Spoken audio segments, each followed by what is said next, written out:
It was a devastating end of the Toronto Blue Jays season right here at the Rogers Centre on Saturday when they blew an 8-1 lead in Game 2 of their best-of-3 wildcard series against Seattle, ultimately being swept by Seattle and having to watch them celebrate on their field for hours after. Just days later, the team is wondering what happened and what they can do in the offseason to be set up for a more successful postseason next year.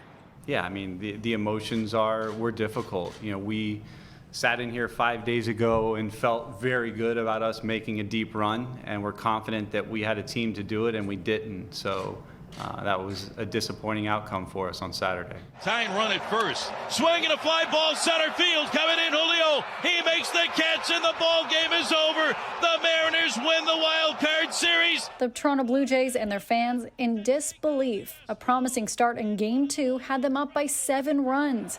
But after a series of misplays, which included a collision in the 8th inning between George Springer and Bo Bichette in the outfield, their season was over. He did have a concussion. He does have a shoulder sprain, and both of them he is recovering well from.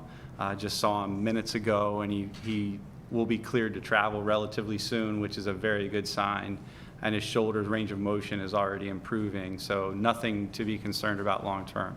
Going into the offseason, there are a number of questions surrounding the club. While the majority of the main roster will be intact come spring training next year, will John Schneider be manager again? He took over for Charlie Montoyo, who was fired mid-season. All of our energy, all of our effort went towards helping John Schneider be in the best position to win. And we did not spend time and energy on putting him in the best position to be our long-term manager. We've just started that process with him, and I expect it to be difficult to do better than him.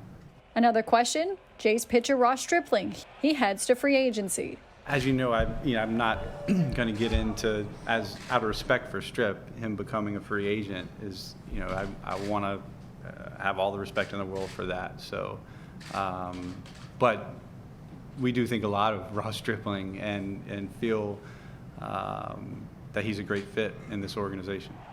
This was just the 4th time in 3 decades the Jays made the playoffs, and the 2nd time in 3 years that they were swept in the wild card series. So how active will they and can they be to bring in new faces before the home opener next spring? We're positioned to be active. We're a winning team that has a really good foundation with a young core. And there's going to be ways for us to find opportunity, and there's 3 ways to do that. There's internal strides, there's external acquisition via free agency, and then there's trade. The Blue Jays are already active in one change when it comes to the team, and it's actually involving the Rogers Centre. When that opening pitch is thrown out next year in the regular season, the entire outfield section will look different, and every seat in the 500 level will be replaced. Reporting for City News from Toronto, I'm Lindsay Dunn.